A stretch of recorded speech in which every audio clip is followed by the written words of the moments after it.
Lama da boo, lama da boo, lama da boo da boo. Lama da boo, lama da boo, lama da boo da boo. This is chapter 11, A Culture of Awakening. And the epigraph here is from the Kanda Samyutta, and it says, Bhikkhus, I do not dispute with the world, rather it is the world that disputes with me. A proponent of the Dharma does not dispute with anyone in the world. Of that which the wise in the world agree upon as not existing, I too say that it does not exist. And of that which the wise in the world agree upon as existing, I too say that exists. And I want to read the first couple paragraphs here. Just in general, I think this chapter is so well written and so well put together, so well structured. It's another one where I could just read the whole thing, but I'll just read the first few paragraphs. Stephen Batchelor says, as human beings, we grow up embedded in a specific culture, society, and language. Since we have no say as to where and when we are born, we can do nothing about this. It is the ineluctable background to our lives. A great deal of what we come to take for granted about ourselves and the world is the result of such embeddedness. Everything from our gender identity to our beliefs about the origin of the universe is to a considerable degree linguistically and socially constructed.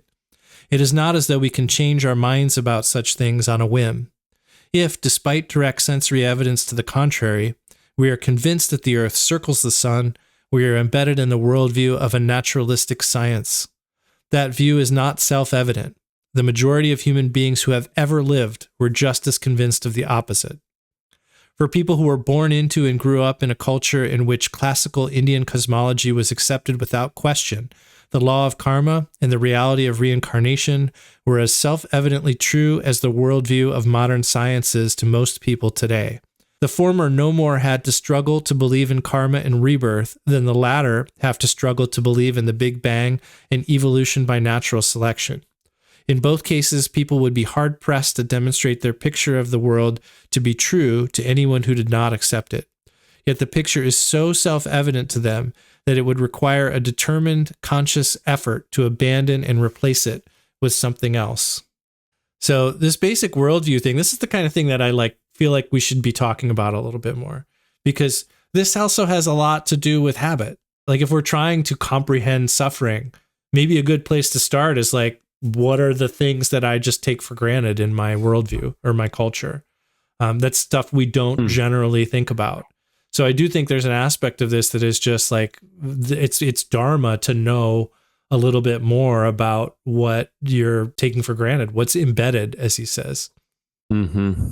And he also says that a lot of people rarely even give much thought to their native cultures to that point.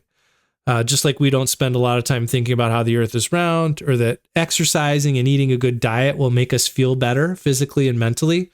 We just take those things for granted, but for a long time, nobody knew those things. They may have figured them out through experimentation, but that wasn't common knowledge.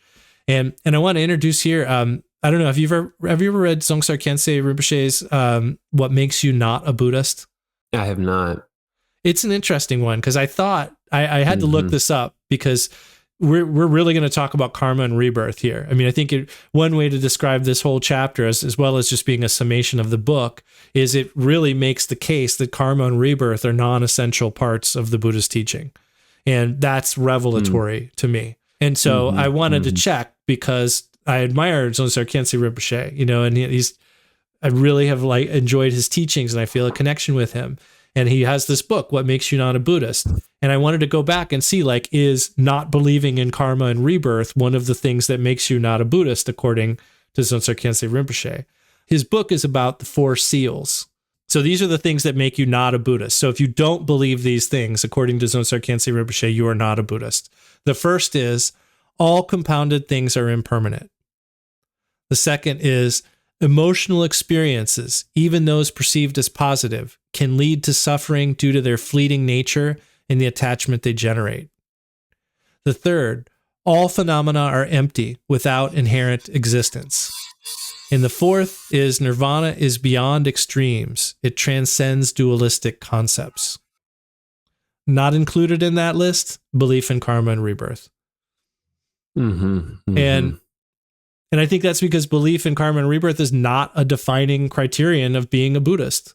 Karma is a framework for understanding cause and effect and encouraging ethical behavior. And rebirth reflects the continuity of consciousness within Buddhist cosmology. But these things are not essential. We're culturally embedded ideas and concepts that came down to us, and I think now have become conflated with the Dharma itself. Mm-hmm. Part of what travel helps with, I think, is to kind of start to open up to maybe some of these embedded beliefs. I've just recently been doing some international travel. I never got out of America in Toronto until I was 44 years old. So I wish I'd done it a little earlier, but like I'm starting to really see these things highlighted for me. And there's one particular story that came to mind that you may remember from our retreat, which is when I was in Thailand last time. There was a garbage can in the bathroom, like right next to the toilet. When I say bathroom, I mean like just the room with the toilet. Like there was an outside room with the sink and the shower and all that. And then you go into like a little area where it's just the toilet. So it's basically like a stall.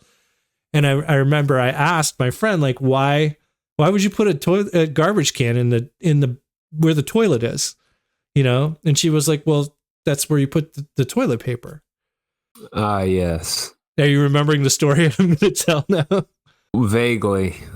So we had people from Asia in our retreat, and I remember, you know, I'm embarrassed to tell this story now. I'll share it though, because we just talked about authenticity. Like, I remember like several of us like freaked out when we saw that someone had moved a garbage can into the stall, and there was used toilet paper in that garbage can right next to the toilet. And like, there was nothing more absurd to me in that moment. Like, why would you do? There's a toilet right here. You know, like it was just thoroughly disgusting. We even threw the garbage can out. I'm not proud of this. But that moment of being in Thailand and having that all click and realizing like, oh, like I was the asshole again, you know, like. Right. But that was like so culturally embedded an idea that you put the toilet paper in the toilet. But there are a lot of places where the septic tank can't handle that, or the sewage systems can't handle those things. Right. And so you have to do something different. Yeah. Yeah. Well, one thing that I think kind of comes to mind for me, and maybe applies just generally to this whole chapter, is this simple idea that it really doesn't matter about all this stuff, because if you just practice the Dharma, like the essential part of the Dharma, it'll just take care of itself. I mean, just like the sort of more speculative aspects of karma and rebirth. Like I could say for myself, like I still feel, I guess, like he says in here, like intuitively, I guess I'm in the category of people that has the intuitive sense that there are past and future lives. Like I still feel that way. I honestly always have, like as far back as I can really remember, in terms of being like an individuated person. I'm sure some of that is just based on environment as well, because like I feel like my mom would probably say the same thing. So anyway, my point though is just that like I realize that although I feel that way, and I think on a certain level take that for granted, I can't prove it, and I really don't know. I mean, who can really claim that they know for sure? So I guess my point is, like, on a certain level, it doesn't really matter, because we don't know for sure what happens when we die. But the essential Dharma, I think if you live and practice based on the essential aspects of Dharma, all that speculation isn't really necessary. You know, you'll be well equipped to work with whatever appearances arise for you in this life and beyond, or whatever, you know? Yeah. So Batchelor then mentions the Sown death rituals called Chesa, and points out that people participate in these rituals because of the ritual framework, and it helps them to process experiences. So there's value. I mean, that's another thing I love about this chapter, is he really balances like I guess the informed consent, really. He's kind of giving all the pros and cons, so he says here, like, yeah, there's value in these rituals, and it doesn't really matter if these people think about the truth of karma or rebirth. Like, it may not be what they need at that moment in time, and it's the ritual framework that helps them, and whether it clashes with a modern scientific worldview is irrelevant. It helps them, and that's what they need. So he says people participate in these rites for a range of reasons that have nothing to do with the underlying theology that legitimates them. He also says, for a Western convert to Buddhism, reincarnation is an alien concept, decoupled from any underlying social or cultural function, that you are nonetheless required to adopt as part of your newfound Buddhist identity.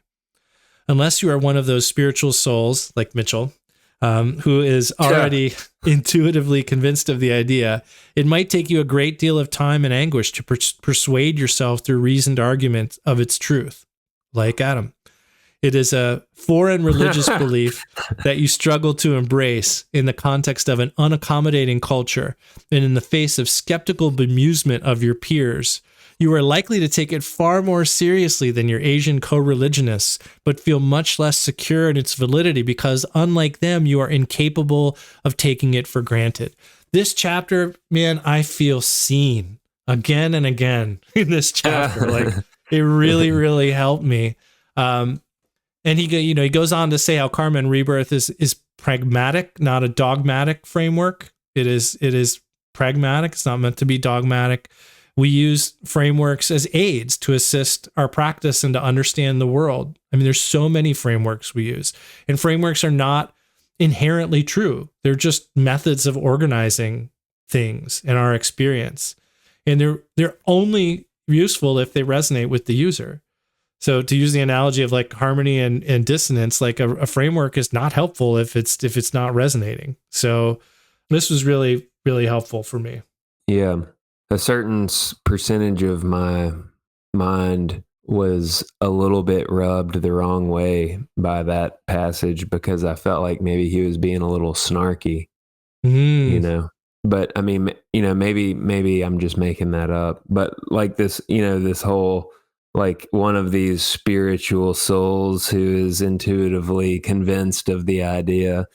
I mean, given the rest of the book, I think that he could be being a little bit snarky or something with that, which I think is a little like, I mean, who knows? But I thought he was kind of being a little bit cynical there.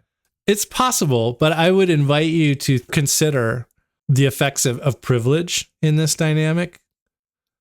Mm-hmm. What I mean is, like, it's a point of privilege to have that inherent belief in karma and rebirth and then enter a Buddhist community, and it's right.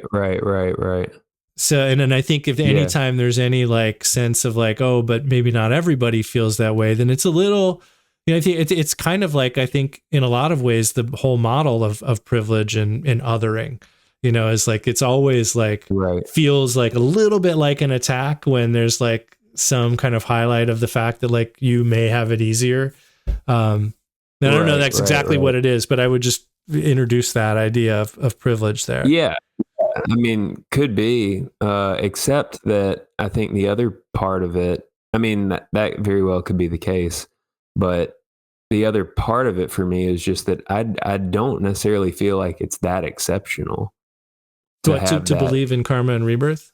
To have some sort of like natural intuitive sense that could be the case. Like, I don't think it's not claiming that everybody has that, but I don't think it's that special, really. And it may, in fact, be the very reason that people are attracted to these philosophies. You know what I mean? It may not be rare in Buddhist communities, but I think like in terms of like the whole of America, I mean, I think what's Buddhism, like 1 or 2%, I think, in terms of the, people who practice it. So I feel like it still is a pretty small percentage of people, at least here in America. Or we could say like coming from a Judeo-Christian worldview. Right. Yeah. I think I don't want to believe that he's being snarky, but I hear you, and I could see it's entirely possible. I'm not trying to to discount the fact that you felt that. Right. And that's okay. I mean, it's kind He's just being himself.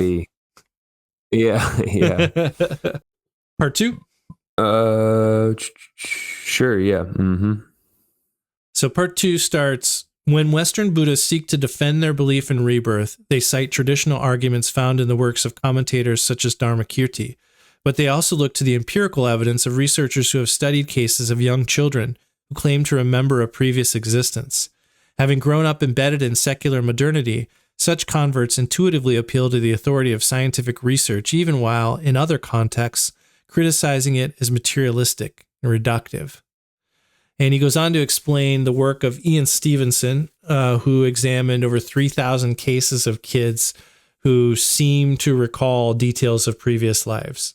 And friends of the previous incarnations have often corroborated the details the child shared of their supposed previous rebirth. And in some cases, there were also even birthmarks that seemed to correspond to wounds incurred through a violent death in a past life. And this author, or this Dr. Ian Stevenson, his work was mostly ignored by the scientific community. But Batchelor asks, what if the scientific community came to accept these findings? What would that mean? And he says the evidence might indicate the possibility of some as yet unknown means of acquiring information, but it would entirely fail to account for the complex metaphysics that underpins the traditional doctrine of rebirth. This was really interesting stuff. I never thought about this. I think on some level I got it, but it never was really like clicked like this. Of all that really shows is like they somehow knew some stuff that we did. And so like maybe there's some way that they knew that stuff. It doesn't actually show that it's like the same person coming back. And even more, Batchelor points out that at best the evidence here may endorse rebirth, but it does nothing to prove karma. He says a child's recollection of a detail from a past life does not establish moral causation between an act committed in the past and the quality of a child's present existence. So if karma is some kind of cosmic justice, rebirth is just, he says, a medium within which such justice plays itself out. And he says, Buddhists habitually speak of karma and rebirth as though it were a single process, without seeming to notice that two entirely distinct claims are being made.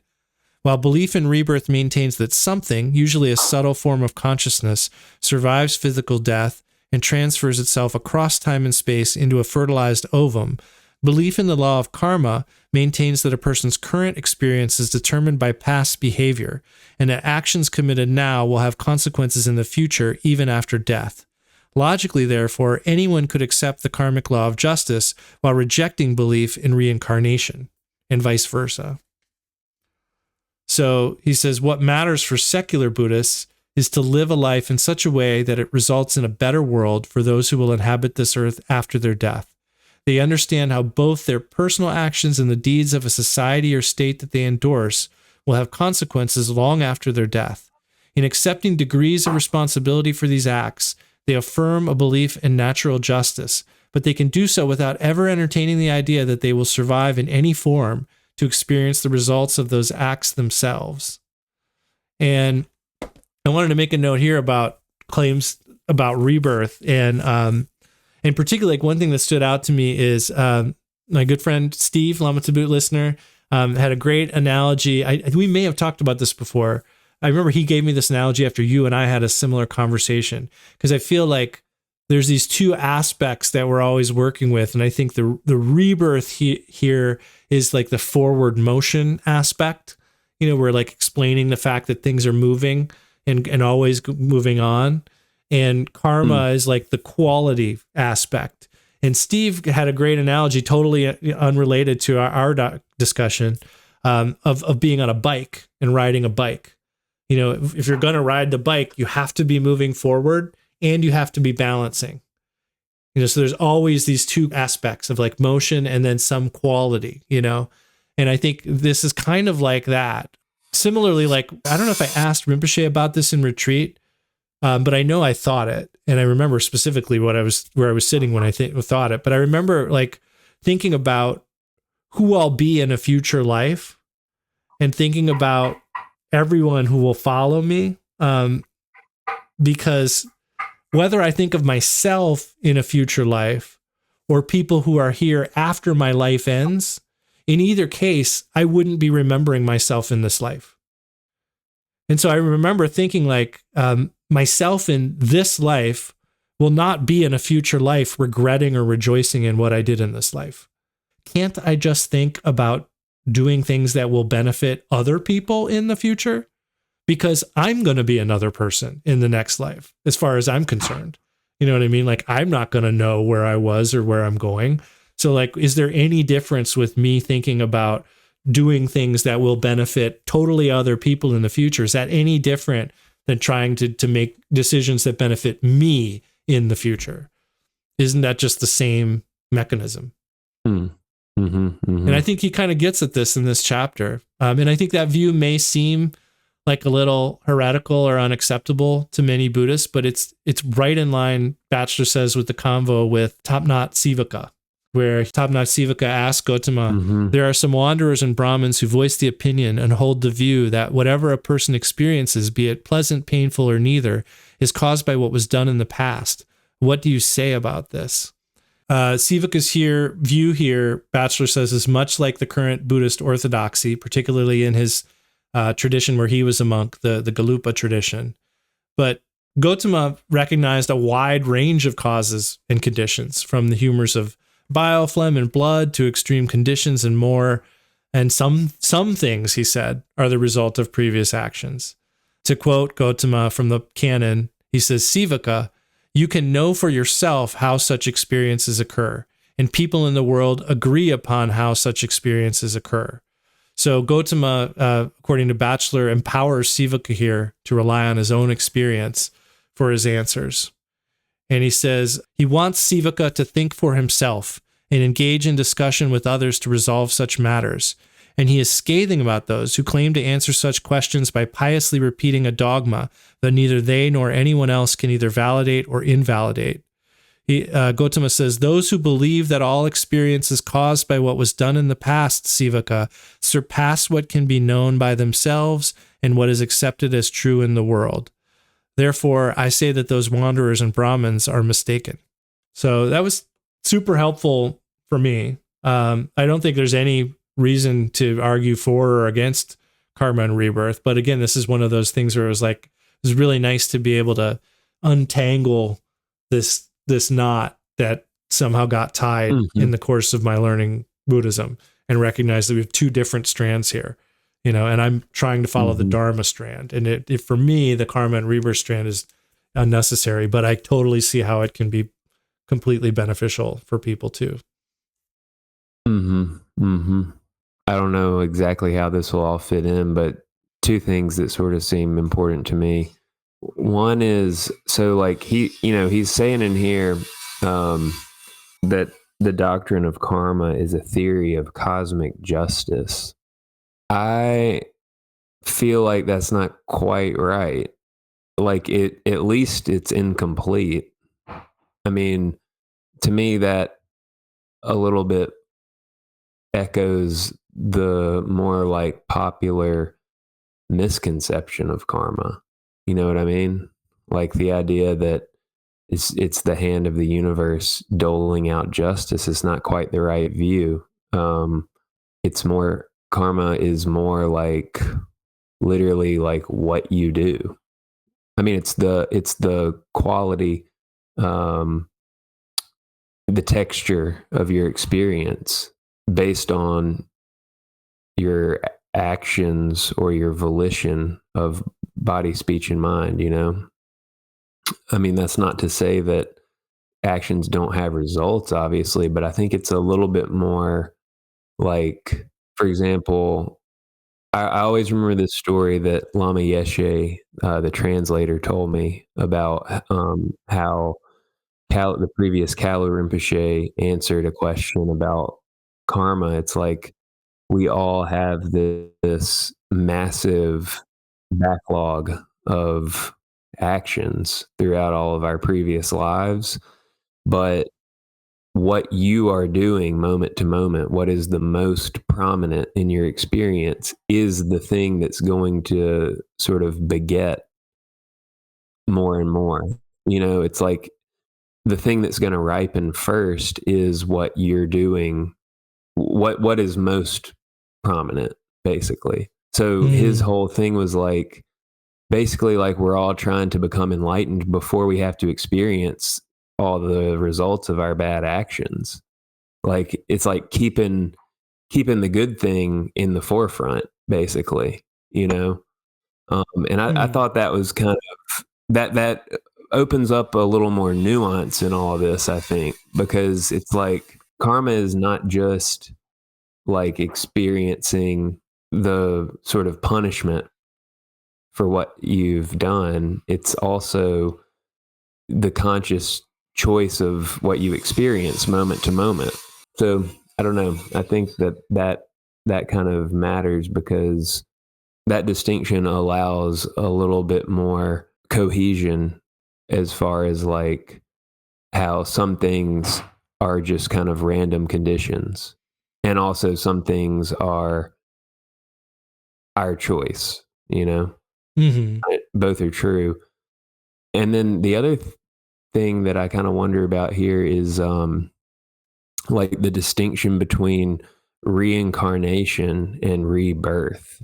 Mm-hmm. As Buddhists, we subscribe a little more to rebirth, because reincarnation is a little bit more like the Hindu belief that like some sort of a true divine self that is unchanging is like put in successive containers, so to speak. Whereas as Buddhists, with the sort of insight into emptiness of a self, rebirth is like the way in which certain inclinations, habits, momentums of body, speech, and mind, I guess, like just continue on. It's more of like the impersonal continuity of energy or something, which makes more sense to me. But I think he's almost like, I don't know, like, what is that all? Does that bring anything up? Seem relevant? Yeah, I mean, it's super helpful. I mean, I think it's good. I appreciate you sharing all of that. And I would say, like, the phrase cosmic justice hit me funny too. Yeah. And I don't know exactly why he chose that phrase. I don't think he's saying, because I think he knows it's not like some hand of God meting out punishment or reward. Right. But he did choose that phrase, which is a little funny. And then it's also funny because I was going to share a quote from Lama Yeshe Jomso from a question I asked him about karma. And I remember when I asked him something about this was in that brief window where Lama Yeshe was teaching, and he was an awesome teacher. Mm-hmm. Like, I loved his teachings, because they were like, I mean, they were like, there was an American teaching Dharma, and it was awesome. A very educated, accomplished practitioner. Absolutely. Teaching Dharma. It was exactly what I needed. And I'll say that was the first teaching weekend I ever went to. That was the first. I went to a Friday night public talk with Lama Yeshe Jomso. I can't remember exactly what the topic was for the public talk, something very general, just about meditation. And I remember being there that night, and I was totally broke at the time.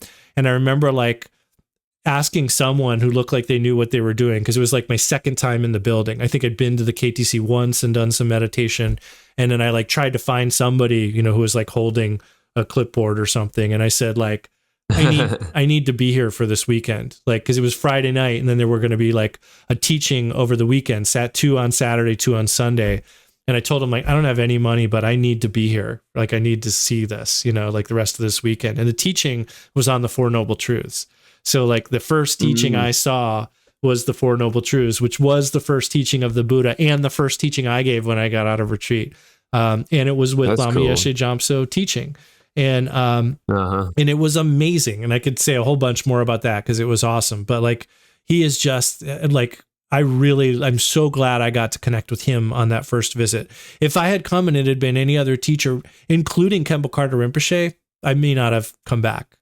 It may be Mhm. strictly because I had that culturally matched teacher that first time that I was able to get in the door and stay. Mhm. But the question I asked him was, I don't remember exactly the question, but I remember the answer, which was that karma, most often, like the results of our karma happens in future lives.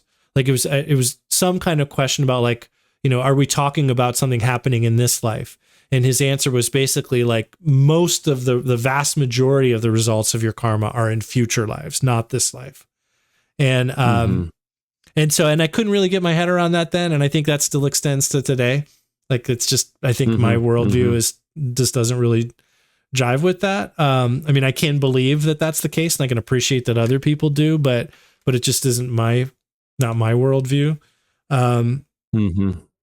and then I also, in terms of rebirth and reincarnation, you didn't go where I thought you would, because I think what I've always heard in terms of, and maybe this is what you were saying, but the distinction I'd always heard was like reincarnation implies intention, and like Right. I Right. am Right. going to Right. incarnate this way, whereas rebirth is Mhm. like habitual, and there's no, it's like we're not in control of the process. It's just our habits driving things. And so, but same Right. general idea that rebirth is more what we're talking about, Yeah. because Yeah. in almost every case, it's not an intentional process. It's just happening. Yeah. Definitely. Mhm. Yeah. Well, I'll say one more thing about that teaching with Lama Yeshe. The quote I remember, and I remember I gave this to him, like I told him this when I met him personally, like a year later or something. And he was like, did I say that? Because he was on the teaching seat, and I mean, my only experience was with Christian churches. And here I am, like at my first like Buddhist Dharma talk. And I remember he was talking about, I think it must have been in the truth of suffering section, and he was talking about how much of our body is like just junk, like, and he actually said, like, do you know how much Mhm. feces is in your body at any given point in time? And I remember he said, and I went back because I have CDs of this teaching, and I went back just to make sure that he did say this, but he said, Mhm. we are shit. I'm Yeah. sure there was more context to that. Like I'm just giving you like one little Yeah. sentence, but like that was awesome. Like that's the kind of shit I needed to hear as me, Yeah. Yeah. Yeah. For sure. It's funny. I'd love to see him teach again. He was so good. So good. Yeah. And he was crabby as a teacher. Uh-huh. He was crabby as hell. Oh yeah. And that was so cool. Yeah. Yeah. Yeah. And he knew it. Absolutely. He wasn't afraid to say it and, own it. All right. Yeah. Yeah. For sure. Here's one more thing I'll share at this juncture. Mhm. We should, as Dharma practitioners, I think we should be open to things that we don't understand yet. Yes. And like for a book that's so much about being open and embracing uncertainty, he seems to come down with some certainty about some things here at the end that like maybe he doesn't intend it to be that way, but to me the vibe is very like sure of itself. And that's okay. I mean, I'm just saying like we do have to be, I think we have to be open to things that we don't understand yet. Mhm. Because I mean, that's kind of the whole reason, that's a large reason why any of us are involved with the Dharma at all. You know what I mean? Is that there may be Mhm. this way of relating to things and developing ourselves that we have missed up to this point. Maybe there's a whole new life that's possible that I Mhm. don't even know about yet. Maybe I've gotten glimpses of it. We all have inclinations to see how things are or whatever, but like, we have to be open to the reality of our own ignorance still, Yeah. and the fact Yeah. that we may not have a complete picture of reality. And I'm just saying that because I'm very comfortable saying I don't know if we have past and future lives. I don't know what happens when we die, but Mhm. I'm open to something that a lot of human beings seem to have a collective intuition about that, and that's not for no reason, you know. So I don't know. I just feel like that's important too. Yeah. Yeah, I agree. And I think there's a lot, particularly in the Vajrayana, that gets at that. I mean, I think coming into the Vajrayana is a lot about accepting what you may not be able to see or know. I do think there's a strong element of counterbalancing in what he's delivering. And I think if he sounds sure of what he's teaching, I think it's to counterbalance the surety of orthodoxy. You know, I think he's kind of taken the same tone, but with this modern secular worldview. Because if we can be as certain about the orthodoxy, we can be certain about our modern secular approach to Dharma being valid too. That's my take on it. Yeah, yeah. And I mean, I don't think he's saying past and future lives are not true or something. I mean, he's basically just saying that we don't know, and we don't necessarily have to believe in that. Maybe to make my concern more general, like, would be to just say, I don't think that we should use the content of this book to like feel like totally just like at ease and like I've already got everything I need, kind of. You know what I mean? Like, I guess I'm like, there's this quiet little alarm going off in my brain that's like, this could allow us to get way too comfortable with just where we're at. And that's not bad, but it's just we still need to be open to more than we might be. You get what I'm saying? Yes. And I do think that like turning attention towards the effluences of passion, aggression, and confusion in our own context right now will always be full of challenge and uncertainty alone. Yeah. Like even just that. Right. So, absolutely.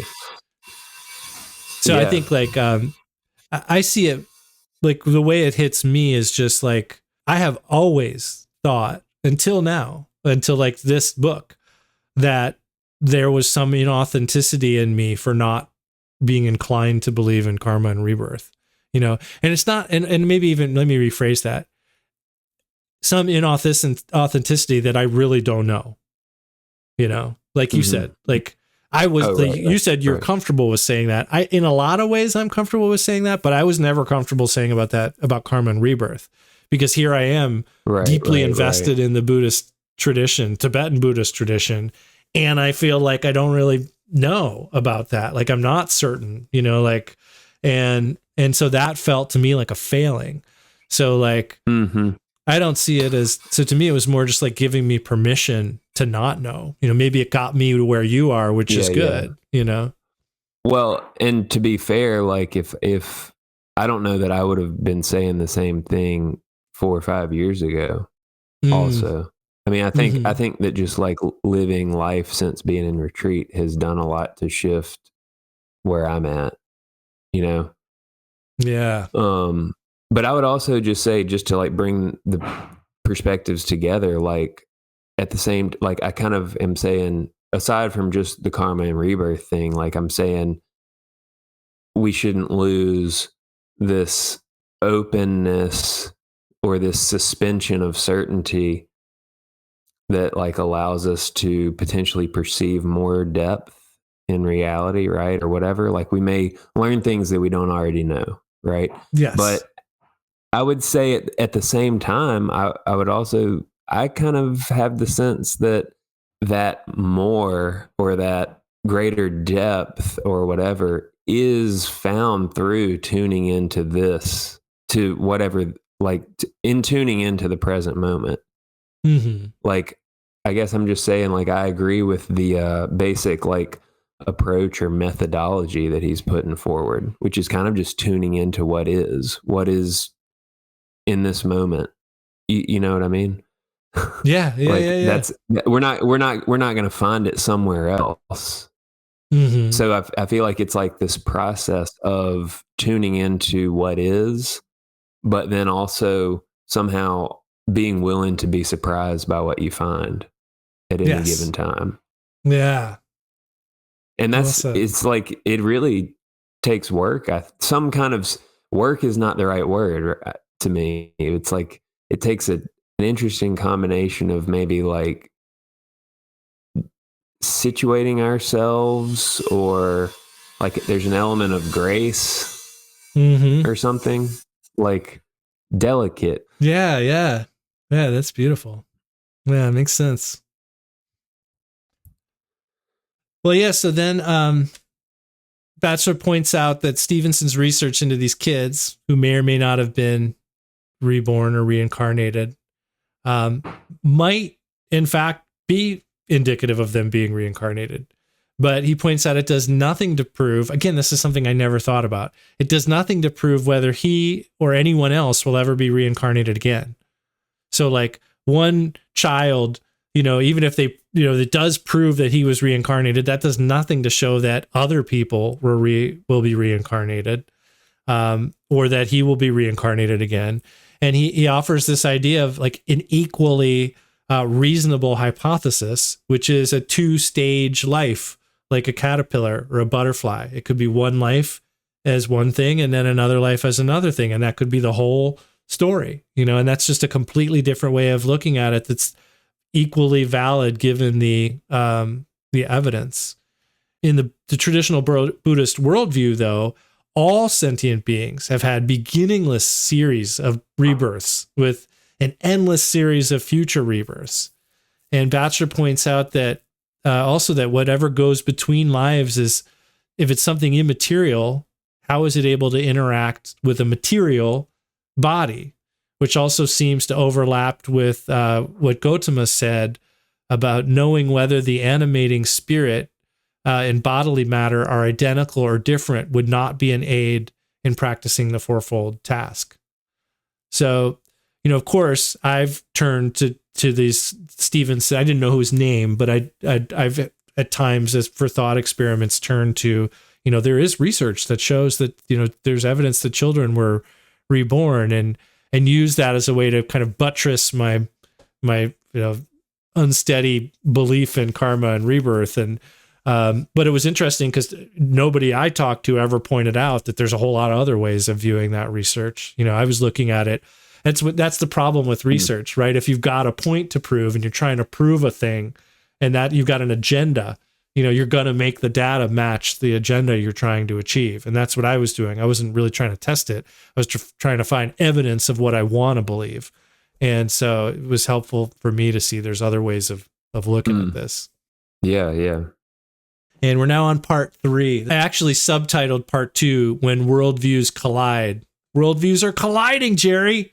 And when worldviews of modern science and karma meet. And then now we're moving on to part 3, which I think is kind of largely about karma and rebirth not being essential to the Dharma. This part of chapter 11 starts, a common Buddhist tactical move at this point in the argument is to shift course and appeal to the authority of scripture. In the discourse On Fear and Dread, Gautama provides one of the most detailed accounts of his awakening. Having overcome the fear and dread of living in a jungle retreat, he describes how he then entered successively into the 4 absorptions, or jhana.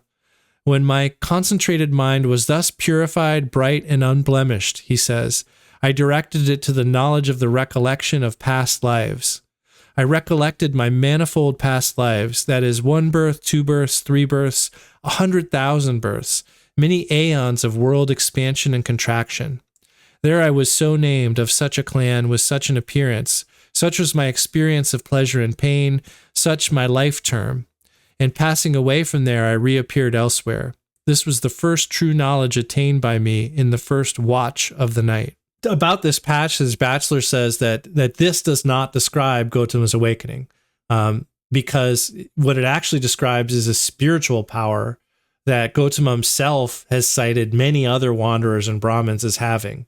And he even uses the exact same words to describe it for those other wanderers and Brahmins. So Batchelor says recollection of one's past lives is traditionally believed to be attainable by anyone who masters the 4th absorption a refined state of concentration that experiences neither pain nor pleasure and is settled in total equanimity. So then the Buddha has in his second watch, he says, with the divine eye, I saw beings passing away and reappearing, inferior and superior, fair and ugly, fortunate and unfortunate. I understood how beings pass on according to their actions. This was the second true knowledge attained by me in the second watch of the night. And On Fear and Dread demonstrated, Batchelor says, to an Indian audience of believers that Gautama gained direct insight into rebirth and karma, thereby confirming the twin pillars of Indian cosmology before he achieved his own distinctive awakening. So you can see that first watch being the rebirth proof, and the second watch being the karma proof. And Batchelor's point here is that like he kind of needed to do that to demonstrate that those two important powers that were the twin pillars of Indian cosmology, that Buddha had achieved them. And Batchelor quotes Johannes Bronkhorst pointing out, these insights have no obvious and intrinsic connection with liberation. They serve as a confirmation that the doctrine of rebirth and karmic retribution is true, and provides this doctrine with the highest seal of approval imaginable for being a Buddhist. And then in the third watch of the night, when Gautama says he directed his mind to knowledge of the destruction of the effluences, that's when he was able to understand dukkha, arising, cessation, and the path. And it's that aspect that is unique to Gautama's awakening, not anything about karma and rebirth. So there are a lot of other wanderers and Brahmins who experienced the same, recognition of karma and rebirth. What was unique about the Buddha was knowledge of the destruction of the effluences of passion, aggression, and ignorance. And Batchelor points out in The Noble Quest, another text mentioned earlier in the book, as a key text from the Pali Canon that describes the Buddha's awakening. That text makes no mention of the Buddha's insights into karma and rebirth. And so Batchelor says, by locating the central experience of Buddhism within the context of Indian asceticism and cosmology, On Fear and Dread fits it into the metaphysical framework of the culture of the Buddha's lifetime. It likewise represents Gautama as having attained what is tantamount to the mind of God. He gained firsthand knowledge of what makes the universe tick. For him to have attained this knowledge served the purpose of those who sought to raise him beyond merely human to quasi-divine status. Any thoughts? Well, yeah, sort of. I mean, it raises a question for me. It's like this section could be taken in a couple ways. I kind of hear it saying, the Buddha is saying essentially that karma and rebirth are part of reality, but it's just not really like the point of the Dharma. Gaining insight into those processes isn't necessarily how we become awakened. On the other hand, he could be saying that these passages were not really said by the Buddha. They're like part of the add-ons or something. I think it's the option C, which is to remind us that the canon is full of strange contradictions, and some of it is likely constructed by people with an agenda, and we can't really know what exactly he said or didn't say. I think what he's pointing out is here we have a section where the Buddha does say beings come back according to their actions, but we also know just in the previous part we talked about where he said it's not it. So we have in the canon Gautama saying one thing and then saying the other thing, the opposite. So I think it's more of a yes and kind of situation. Like whenever that was added to the canon, it was obviously helpful to the people at that time and fit with their modern at that time cosmology. But there's another text from the canon, so from the same rough period of centuries, that makes no mention of those things, and also has Gautama saying that if you think that everything happens because of your actions, you don't really know what's going on. It's actually external circumstances and the phlegm and the bile and the wind and all that kind of stuff too. So I see it more as like it's a little bit of both. And therefore, if you're at the buffet and you want chicken, you can have chicken, or if you want to have steak, you can have steak or tofu. Mm-hmm. Mm-hmm. Makes sense. That's my take on it. But I mean, this is another one of those things where it's just part of why my brain loves this is it like it just lights up when I get to get a better understanding of like how this all got here, all this information. And I think he says this explicitly, but it's showing that like throughout the history of this, of Buddha Dharma, people, Gautama, or, you know, practitioners or mendicants or whoever at the time was trying to make the teachings relevant to their context. And I think I take this as more of that, you know, that like maybe it's not essential, but like it would definitely useful at some point, and we can see why it might have been added if it's not something the Buddha actually said. But if the Buddha did actually say it, he also said other things too, you know. What do you think? Yeah. That makes sense to me. Yeah. So now we get into part 4. Stephen Batchelor says, this critical assessment of the doctrines of rebirth and karma risks overlooking a crucially important role that they have played in historical Buddhist cultures. To dismiss them as unverifiable metaphysical beliefs of a former age fails to recognize how they serve to situate human life within a vision of the cosmos. Rather than conceiving of one's life as a brief flicker of self-interested consciousness on the surface of the earth, people with these beliefs could see, in the mythic language of the time, how all living beings are intimately connected to a complex series of causal conditions that preceded their existence, as well as to a seemingly infinite unfolding of future consequences, for which each was in some small way responsible. In providing a sense of humility, connectedness, and responsibility, this worldview encouraged people to consider the significance of their existence in the selfless context of the immensity of life itself, not reduce it to the service of their egotistical greed and hatred. He goes on to highlight the grandeur these beliefs invite us to take part in. They are clearly a beautiful device to help us make meaning out of all the tragedy and wonder of this immense world that we're just a tiny part of. And it definitely, we can see how it can help us get a handle on the bigger picture and the mystery. It gives us a framework to understand the mystery.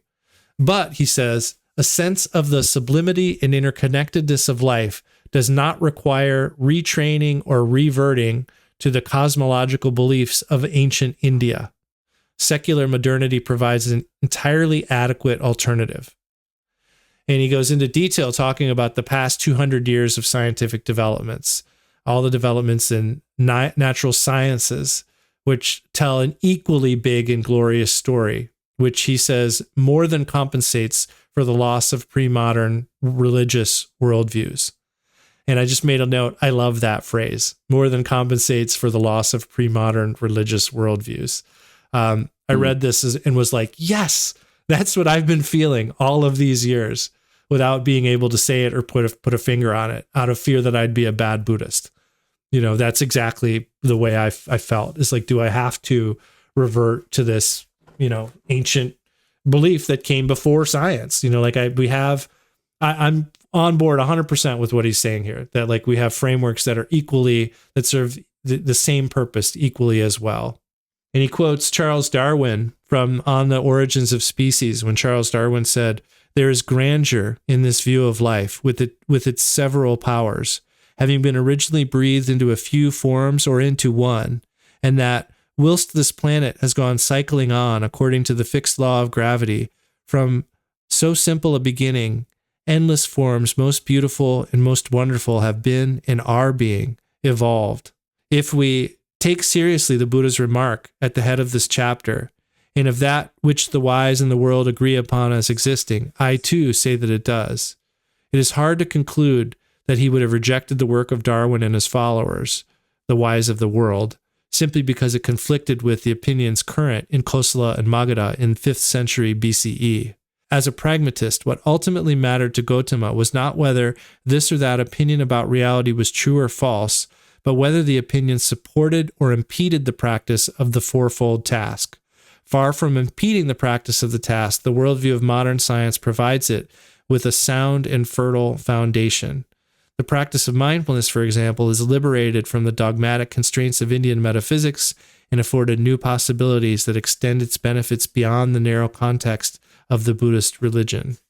So evolution, as he says, is one way of helping us to understand conditioned arising. And he says that human history is a perfectly good way to understand moral and ethical contingency. And we see in the lives of people who have influenced history that our thoughts, words, and deeds do have an effect after we're dead and gone, both for good and for bad. And these impacts expand out to include the actions of whole societies and cultures through the fields of sociology.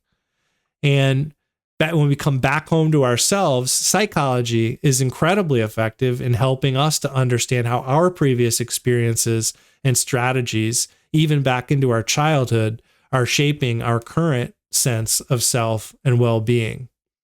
And then there's the environmental sciences, where we're becoming more and more aware of the effects of our current day actions on the future of the planet.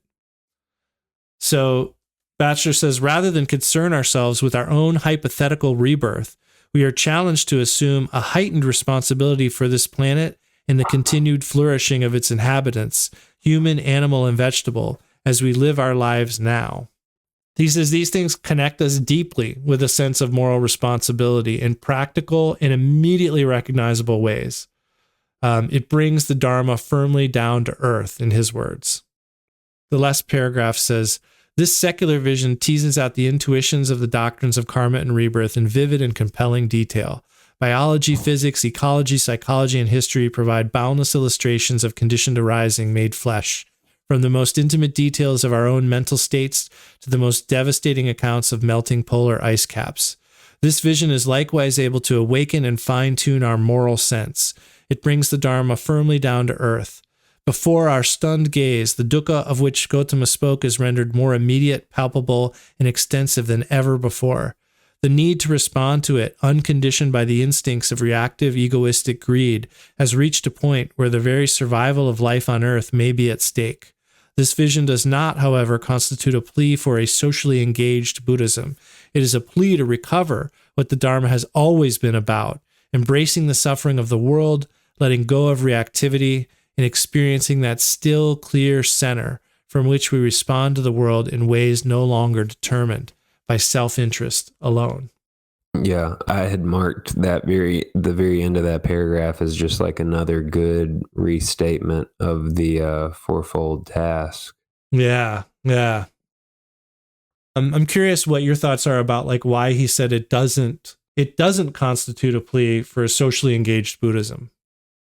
I'm not exactly sure why he chose that phrase, and maybe this is unrelated, but it did occur to me that like if one were to turn to karma and rebirth as like their soul, like the whole expanse of their reasoning for ethics, then one might just be discarding important information that can actually help them and other beings.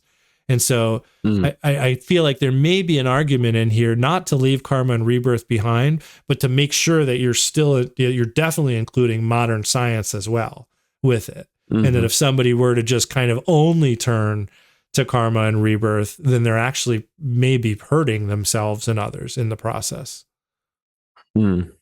Yeah, I mean, I guess I kind of take it as maybe just him making the point that like he's not so much making a plea for like his own version of the Dharma so much as like recovering what it's always been about. Mm-hmm. You know, like he's saying, it's not a plea for like socially engaged Buddhism. What's socially engaged Buddhism? Maybe that's part of why I'm not getting this. Is that like a well-known phrase? I think it is like a offshoot or like an approach to Buddhism. Maybe I just have to Google that. Yeah, I kind of just feel like he's not trying to pitch like this new take on things. It's just, this is what it's always been about. Yeah, it makes sense. But what Google's AI tells me is that socially engaged Buddhism is a Buddhist social movement that applies Buddhist principles to contemporary social, political, environmental, and economic issues. It originated in Asia in the 20th century. It involves addressing the internal and external causes of suffering, working to alleviate social suffering, helping the homeless, feeding the hungry, teaching meditation in prisons, advocating for a clean environment. It's based on the idea that suffering is the gateway to compassion. It's funny because like I think what I was thinking when I first read it was just that argument that always comes up, like just get off your ass, meditating and go help people. Like why are you sitting around? Go do something. Which I think that needs to be part of the equation because we can't. I don't think we should just sit on our ass. We did that for 3.5 years, but we came out and started doing other stuff too. So good on part 4. Yeah. I don't have anything else.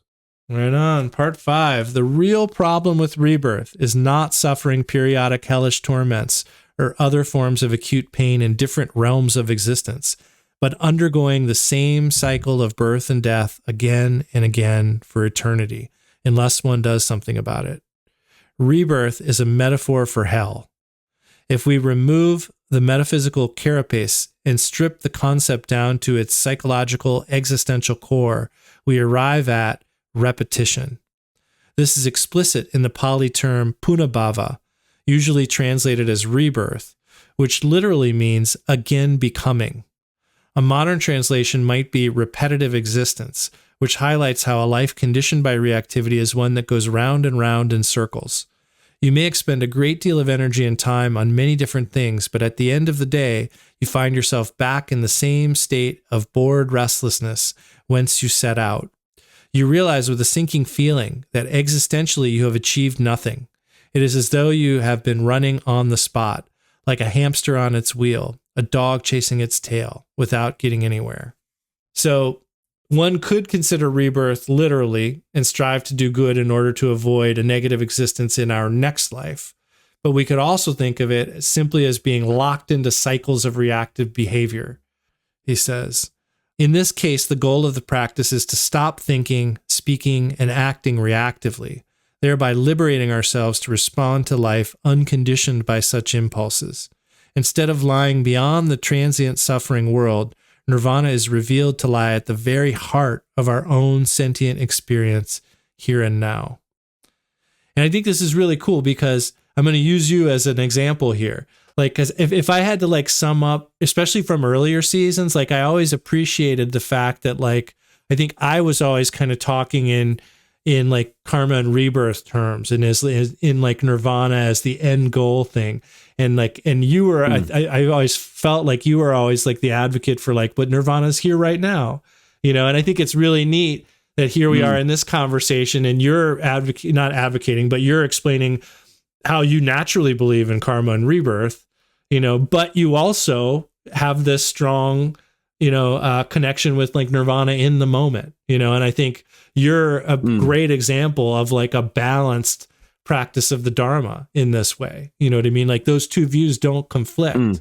They both are essential parts of your practice, Does that sound right? I don't want to speak for you, but that's my sense. No. I mean, yeah, I agree I agree that seems like the thing to work on, like having both present, Holding both. Yeah.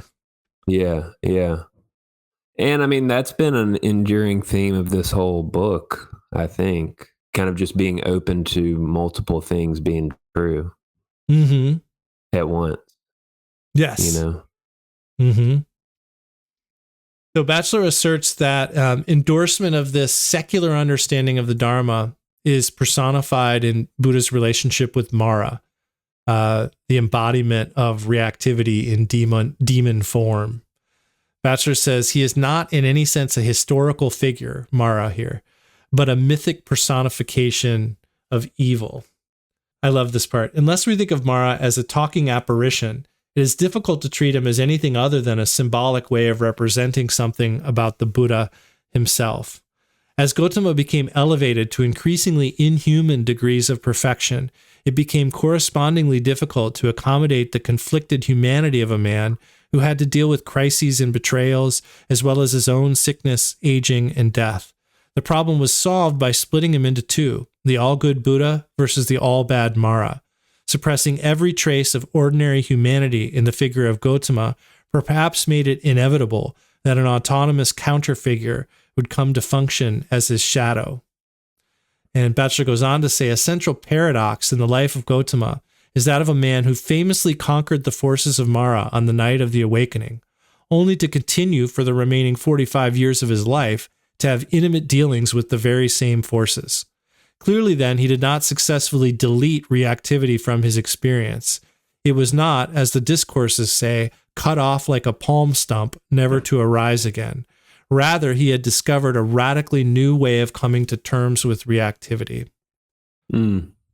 So what really happened here, according to Batchelor, is that the Buddha has become immune from the forces of Mara or reactivity, but he's still aware of them, and he still meets with them and has interaction with them, some kind of give and take. But what he's done is if we apply like mindfulness in the meaning of recall, he always recalls without needing to even consciously think about it. He always recalls to take the middle way. Like he always takes the middle way that he discovered, neither acting out or fighting against the effluences of passion, aggression, and ignorance.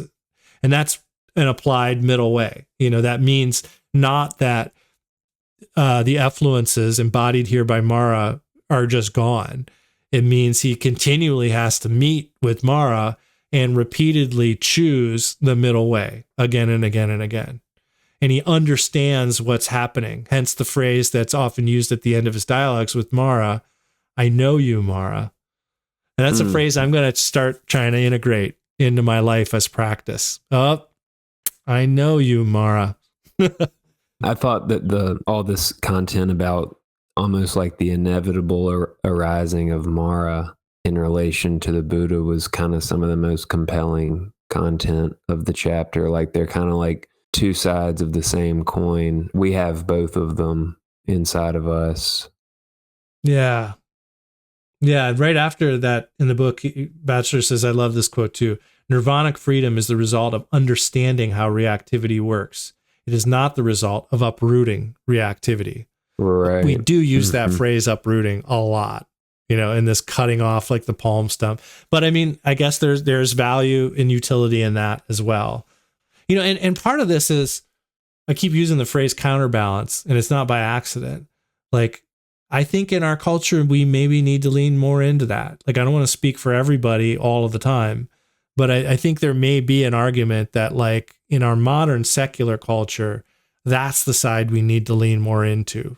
Like, I think it's more often than not, like maybe that's where the balance is needed. So Batchelor then revisits or reminds us that greed and hatred are, according to our modern scientific worldview, the legacy of our evolutionary past. They're physical drives rooted in our limbic system, which still possess such potency, he says, because of the exceptional survival advantages the drives conferred on humans as a species. So we don't have to think of them in a pre-modern way. We know a whole other framework that is equally as potent and not in conflict with the Dharma as taught by Gautama. Batchelor says it seems naive to think that meditation would permanently delete them from our limbic system. And this view helps us clearly understand how the Buddha won in his epic battle against Mara on the night of his awakening, yet he still had to deal with Mara for the whole rest of his life. Batchelor says Mara is not just reactivity, though. He is whatever impedes human flourishing and any impediment to our practice of the fourfold task.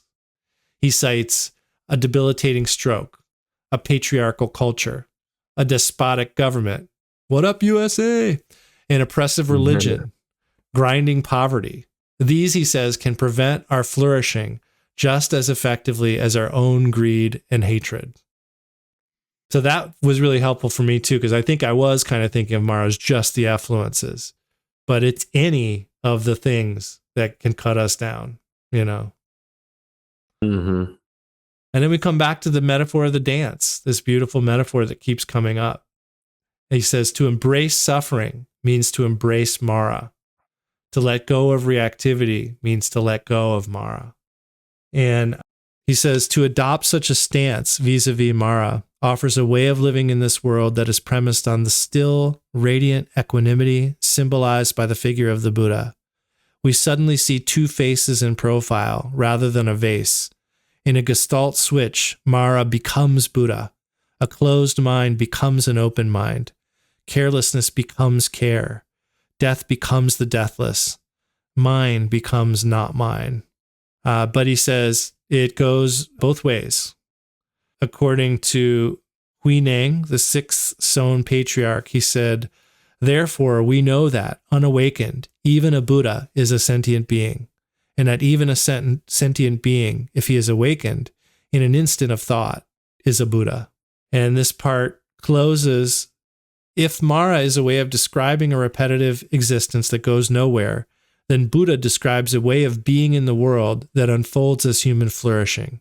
If Mara is a metaphor for death, then Buddha is a metaphor for life. We can no more make sense of Buddha without Mara than we can make sense of life without death. The performance of the fourfold task is impossible without the resistance of Mara, just as lighting a wooden match is impossible without resistance that generates friction. It is here, I believe, that we start to discern the unsteady heartbeat of a culture of awakening. Part 6. Yep. So here we revisit the metaphor of the ancient city. And Batchelor says, in the parable of the city, Gautama compares himself to a man wandering through a forest who chances upon an ancient road. Following it, he reaches the ruins of a city. On leaving the forest, he reports this discovery to the local king and urges him to rebuild the city, which once again becomes prosperous, well-populated, attained to growth and expansion. This story is one of the few occasions in the canon that provides a clue as to how Buddha saw his Dharma enacted through the structures of the world. By comparing the ancient road in the forest to the Noble Eightfold Path, he implies that the goal of the path is not the transcendent experience of nirvana, achieved through the cessation of death and rebirth, but the building of another kind of society based on understanding the four great tasks as a function of the principle of conditionality. Although the redactors of the canon struggled to make this parable fit with the orthodox goal of bringing existence to an end, its guiding metaphor of a thriving, bustling city strongly resists such an interpretation. This one took me a while to kind of get my head around, but this quote, a city is a civic space where individuals can live in close proximity as rational, sociable agents who are meant to collaborate in peace to their mutual benefit. And also, in this sense, the practice of the fourfold task becomes more than just a template for personal flourishing. When practiced with others who share one's ultimate concerns, the four tasks become acts of solidarity, working together as residents build a communal and social future based on an understanding of a naturalistic causality. I can't tell you how many times in the last week and a half, 2 weeks here, these are like the middle 2 weeks of November right now, I've heard the phrase, this is very timely, but this is very timely. I mean, I know there's a lot of people going through a lot right now, and some listeners may even be feeling very happy about things. And I don't want to exclude anybody, but I think that this chapter really gets that stuff we need. And I think that we need to be thinking about these models of a society and a city that we want, because I know people on both sides of the massive chasm of a divide in our country are good people. I've seen it, I've seen some of the best people I know voting in ways that are different than me. And so I know we share a whole lot more in common than we're realizing right now. And so we need to be thinking about how we build this city, rebuild this city. And I think this is really instructive in how we might be able to do that. Yeah, I agree. So there is recognition here of the fluidity and contingency of a communal endeavor, such as a city. Batchelor notes there are phases of growth and expansion and phases of decline and destruction. And Batchelor compares the parable of the city to the challenge of those who seek to form a secular dharma, or a Buddhist secularity. He says, from a modern perspective, oh, I love this part. From a modern perspective, many of the traditional forms of Buddhism inherited from Asia appear to be stagnating. They seem primarily intent on preserving time-honored doctrines and practices by endlessly repeating past teachings and instructions. Although gifted individual teachers might seek to break out of this mold, they tend to be restrained by the forces of tradition, on which they are ultimately dependent for their authority and legitimacy. Not that I would consider myself a gifted individual teacher, but I definitely can feel this restraint of the forces of tradition. He also points out that it's entirely unreasonable to assume that a contemporary culture of awakening is going to emerge from traditional schools of Buddhism on their own. So basically, if we want it, we have to be the forces that make it happen. He says, for a stagnant culture to flower will require a return to the often ignored or forgotten sources of the tradition, a systematic unlearning of outdated Buddhist dogma, a radical transformation of institutions, and a concerted effort to rethink the Dharma from the ground up.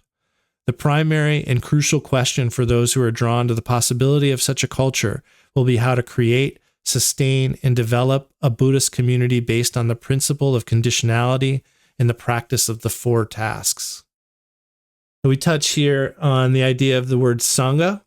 I don't think I'd thought much about that word. It's just in case listeners don't know, there's three jewels, Buddha, Dharma, and Sangha. Buddha, the teacher, Dharma, the teaching, and Sangha as the community. But I know Khenpo Ken Holmes in his Nangi Shedra Karma Kagyu home study course has a footnote about this word where he cites Taisitu Rinpoche, I guess on more than one occasion, pointing out that Sangha really only has two meanings. And they are the enlightened beings, the enlightened Sangha, or a group of monastics. And so at least at one point in his teaching, Taisitu was encouraging people to not use Sangha for what it's frequently used for today, which is just the community, whatever Buddhist community or Dharma community you're a part of. And I really adopted that approach for a long time. I've almost never used, I think just out of habit, I don't use the word Sangha to talk about my communities. But that's changed lately, I think largely because of this. And because of recognizing that at the time of the Buddha, according to Batchelor here too, Sangha was a word that referred to republics. It referred to Malla and Vajjian, the Vajjian Confederacy, who were uniquely ruled by assemblies rather than like a single person or a king, such as Magadha and Kosala were. So Batchelor also asserts that Gautama modeled his Sangha, his fourfold community of men and women adherents and mendicants, on republics, not on top-down monarchies. And he pointed to the Dharma as the law, what held those communities together. And he says, crucially, membership of the noble community was to be determined not by social status, but by stream entry, not by whether one was a renunciate or a householder, but by whether one had made the Eightfold Path one's own. And to tie some of the narrative threads together here, he mentions how the differing views of Ananda and Mahakassapa are emblematic of the variety of ideas about what should make up an effective Sangha. And like many of the potentially outdated or seemingly irrelevant aspects of Buddhism as it comes to us today, Mahakassapa's approach may actually be why we still have the Dharma today. It could have been precisely what the Dharma needed at the time to survive. And we mentioned this earlier too. Some of the things we're talking about as irrelevant or even potentially problematic today are maybe exactly the reason why we have the Dharma to study and work with today. So any thoughts on any of this? I don't think so. I mean, not aside from what you're putting down. Yeah, I'm glad you're picking it up. Yeah. So Batchelor says, in a secular age like our own, it is difficult to imagine the standard Asian model of Buddhist monasticism taking root outside either Buddhist communities or small groups of traditional-minded converts. To imagine a secular Sangha begins by posing the fundamental question of where authority lies. If we follow the earliest sources, we learn that authority lies in the Dharma. By restoring this key but often forgotten principle, monastics and householders, men and women alike, are seen to be beholden to a law that supersedes whatever institutional power someone might have acquired in the course of a career in a Buddhist hierarchy. A secular Sangha, therefore, allows for the empowerment of those who were previously marginalized and disempowered. This does not mean, however, that adherents should now replace mendicates at the top of the hierarchy. To put authority in the Dharma entails abandoning any hierarchy and replacing it with a model that functions, like that of the Quakers, through consensus among spiritual equals. Just quick question. Do you think that the authority of the Dharma, as Batchelor asserts, is a key but often forgotten principle? I don't know. I mean, I think it's not explicit, at least in my experiences. I mean, it's not like nobody's like trashing the Dharma, but I don't think it's looked to as an authority. I think it's looked to as like some teachings that are given by the authority for people to try to play with. But I think there's also like an implicit like, but you're not going to get it like the authorities do, like the hierarchy does. Yeah. I mean, I do think that's in there. Yeah. You know, there's a lot to think about with all this. Yeah. And it brings up a lot of threads of hypothetical thought. And here's where I'm at right now. I think there's just like a certain amount of bullshit involved with like every other institutionalized religion, institutionalized Buddhism. Mm-hmm. And part of that, or like a large part of that, is the kind of atmosphere or the kind of sentiment that you just expressed. The idea that your everyday guy or gal is unlikely to really get the Dharma, essentially. Even more so people who don't want to become monks and nuns, you know? Yeah. That's definitely there. But that's in some ways just a challenge that we each have to really listen to what our teacher is saying and to then gain confidence through practice and through the development of our own experience. So I think that like all that bullshit is why it feels right to me to not really be involved with the institutions, you know? But at the same time, it's like that those institutions are how people receive Dharma, you know? Yeah. Myself included. So that's an interesting sort of complexity to the situation. And so then turning toward the future, turning toward maybe the further development of just my personal story, it's like, it just brings up the question of like, if everybody just turns away from the institutions and just says, all right, well, fuck all that, I'm just going to do my practice and live my life, then the Dharma would not continue, maybe. Or maybe it would. I don't know. It's like, what does it look like? Do we need institutions to communicate the Dharma? I don't know. Maybe we need something different now. And like no one knows quite what it'll look like. It's just all very potent territory. Yeah. And like, what do I do within all that that's really authentic and useful? I think it kind of goes back to some simple things that we've touched on, like being in touch with our own authenticity, for example. Like if we're really tuned into that, maybe we won't, we naturally won't make decisions that don't feel right to us or don't feel true to that authenticity. And maybe that'll be useful in shaping something that is authentic. I don't know. I think it's totally valid and normal to feel a little scary about stepping away from the current status quo.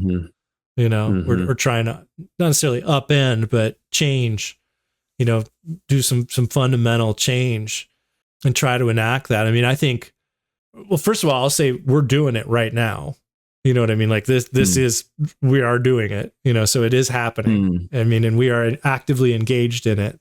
And I think just like our little podcast, I think the way to do it is, what's the phrase? Like, think globally, act locally, so if we just do our part, we have a little communities and we just kind of do it from there. And just like everything is a balance, like I think there'll always be a push. Even if you just have a people who are all equals, there's somebody whose voice starts to be a little bit louder than other people. And then other people start to like turn to that person.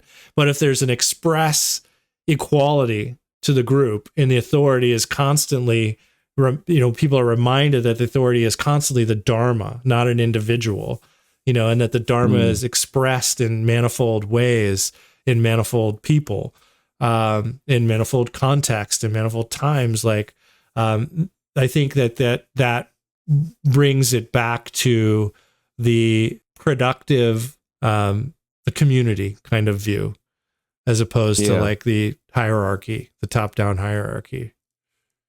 Because I think it's definitely a problem. I think I asked the question I asked without knowing the answer. I wasn't trying to lead it anywhere, but I do feel like now that we're talking about it, like that is a problem. Like how are we inviting someone new in and saying, you're Buddha? Like if you have the potential of Buddha inside you right now, but mostly trust me.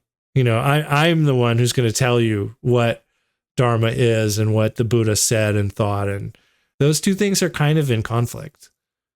I mean, there's reasons. I'm not saying it's all bad. Like all of this is nuance, but like, I think there's definitely something there.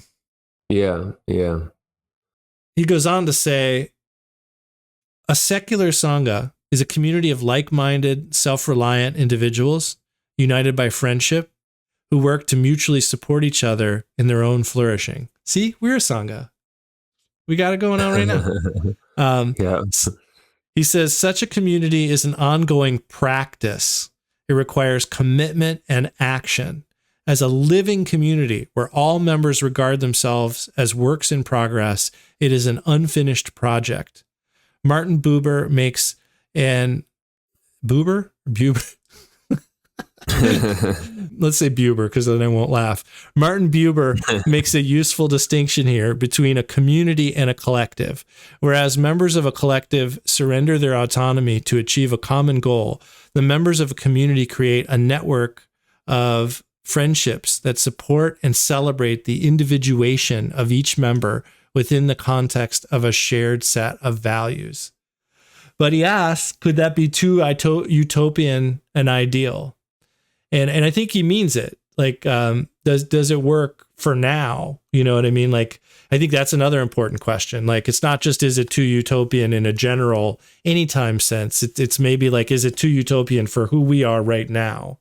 Or another way, that the other thing that occurred to me is it an appropriate statement to harken back to the first chapter and that amazing quote that stuck with me?